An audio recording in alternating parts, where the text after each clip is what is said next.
गुढीपाडव्यासाठी बनवा घरच्या घरी अशी साखरेची गाठी। तर बघा एकदम सिंपल रेसिपी आहे। तर मी तुम्हाला रेसिपी दाखवते। तर बघा इथे एका कढईमध्ये मी 1 वाटी साखर ॲड केलेली आहे। तर त्याच वाटीच्या साहाय्याने मी अर्धी वाटी पाणी ॲड केलेलं आहे। गॅसवरती कढई ठेवून घ्यायची, एकदम कमी फ्लेमवरती आपण आता याचा पाक तयार करून घेणार आहे।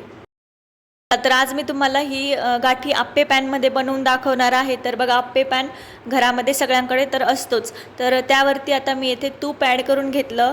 तर तूप सगळीकडे पसरवून घ्यायचं, स्प्रेड करून घ्यायचं व्यवस्थित।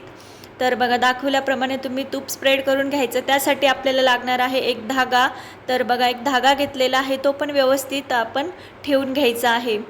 तर बघा अशा पद्धतीने धागा पण ठेवून घ्यायचा। तर तुम्ही बघू शकता इथे पाक आपला रेडी झालेला आहे। तर हाताच्या साहाय्याने आपण चेक करून बघायचा। तर बघा इथे मस्त तार तयार झालेली आहेत। तर गॅस बंद करून घ्यायचा, अर्धा चमचा तूप ॲड करायचं, तूप व्यवस्थित मिक्स करून घ्यायचं।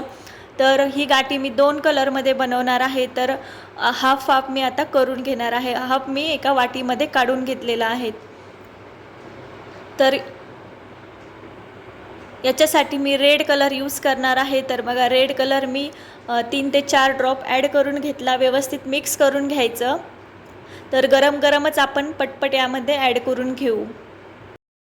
तर तुम्ही गाठी पूर्ण रेडमध्ये सुद्धा बनवू शकता किंवा पूर्ण व्हाईटसुद्धा तुम्ही ठेवू शकता, परंतु मी इथे 2 कॉम्बिनेशनमध्ये बनवत आहे। तर एकदम सुंदर दिसती झाल्यानंतर। तर बघा इथे मी ॲड करून घेतलं, त्यानंतर जो व्हाईट पाकवाला होता तो पण ॲड करून घेतला।